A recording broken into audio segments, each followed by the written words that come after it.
Good evening, everyone. This is Mike O'Malley here with the Hurricane Outlook and discussion for October 2nd, 2021, around 7:10 p.m. Eastern Time.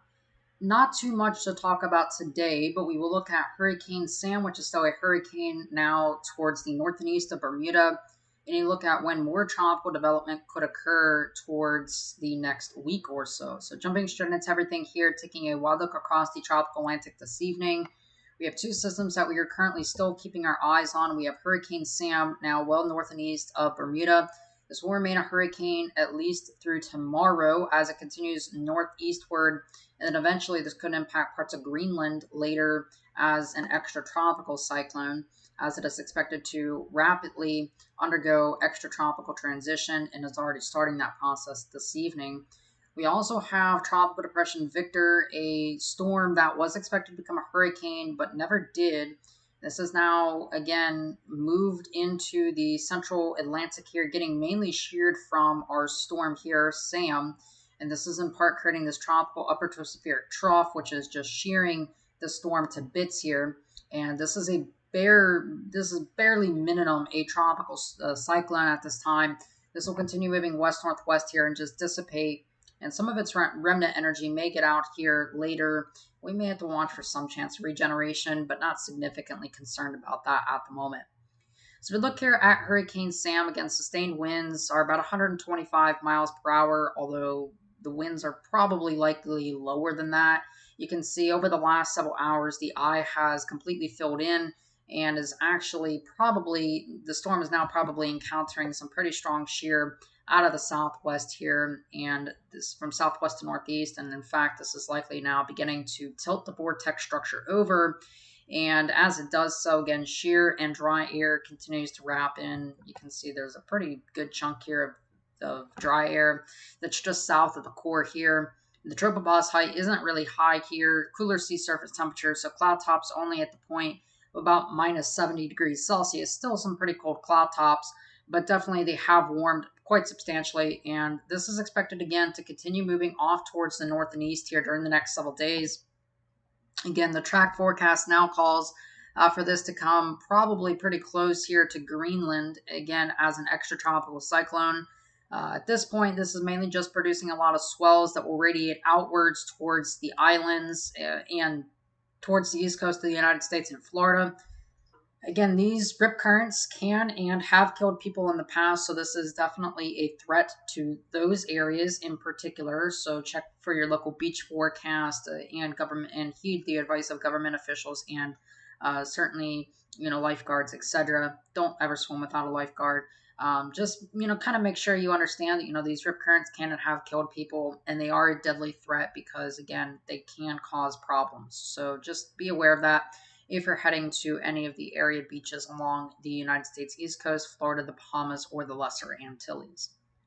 Now, checking across the rest of the tropical Atlantic here as of 2 p.m. this evening or 2 p.m. this afternoon, we have no new areas of disturbed weather, but we may see a little yellow X decide to pop up here in the southwestern Caribbean over the next several days. And we can take a look here at the GFS forecast to see why that might happen. This is the 850 millibar vorticity, so this is a spin in the atmosphere at about 5,000 feet off the ground.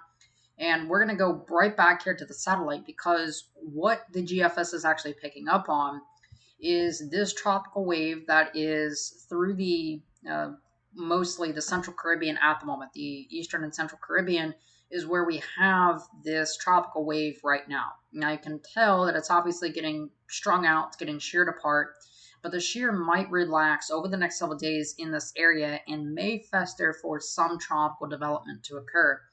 If we take a look here at the GFS, again, this is the 18Z run, we can tell that we have what appears to be a little isolated spin up down here in the southwestern Caribbean that is pretty close to Central America and north, and this is quite a bit south here of Belize. Now, this never really takes shape because it is moving inland, but this does become what appears to be a closed surface cyclone here, or at least at a 500 millibar, or 850 millibars rather, so 5,000 feet, this looks closed. Now, again, the 200 millibar wind pattern at this time is actually a little bit favorable. Now, it's not quite favorable.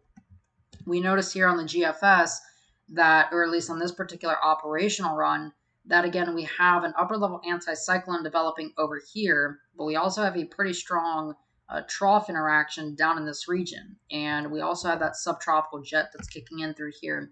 And one of the things is that the storm may be slightly displaced from this upper level anticyclone, creating a little bit of shear. You actually notice where a storm actually tries to form down here, and this is quite a bit removed from the actual center here of this upper level anticyclone. So there may in fact be just a little bit of shear being impinged on the storm, which is one of the reasons why it may not be able to take off here. Now, keep in mind, this is, just about a 5 days, 5 to 6 days. The upper level steering at this point looks like that, again, right now, the low level flow is generally one that is out of the south and west here. Generally, the flow is going to take a storm generally westward, similar to what we saw with Grace, where we get a storm that just kind of follows this low level flow.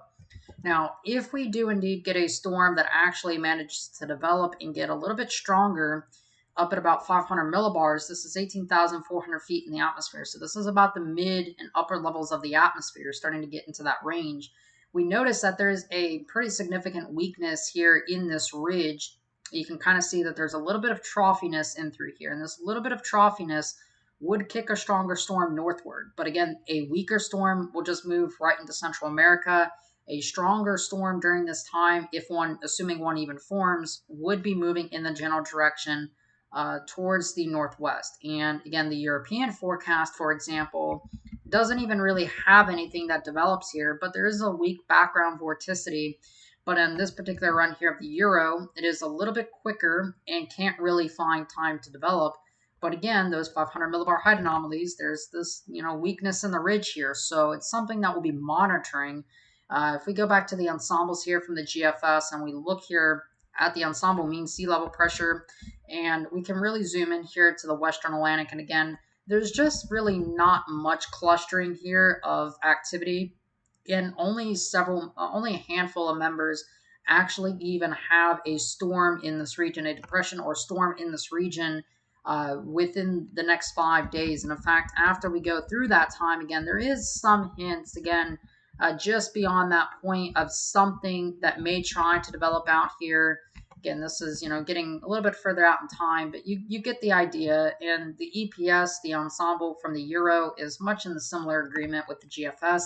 Only a few of the actual members are developing anything. So we may see a little yellow X pop up, but I'm not really concerned about it, nor should you. But continue to monitor things, and we shall see how things evolve over the next several days. All right. So that being said, I hope you have a great rest of your afternoon and evening. Of course, I am Michael O'Malley. I'll talk to you guys again some more tomorrow.